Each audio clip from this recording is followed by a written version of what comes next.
I'm Jamie, and in this video, I'll explain how to adopt and manage UniFi APs located in a different subnet than the controller. Looking at our network topology, we have an edge router at the top of the 192.168.1.0 network. Located in this subnet is our UniFi controller with an address of 192.168.1.5. The AP which we'll adopt is a Pico station flashed with UniFi firmware located behind the air router on the 192.168.3.0 network. First, I manually configure my IP located behind the air router on the 192.168.3.0 network. Once on the same layer 2 network, we run the UniFi Discovery application to listen for UniFi APs. Once the UAP appears, click Manage in order to set the inform URL to the address of the controller, :8080/inform. Leave the username and password to the default UBNT.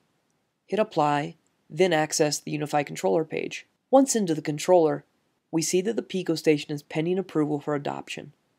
Click Adopt and wait until the AP appears disconnected. Then, return to the UniFi Discovery tool and click Manage.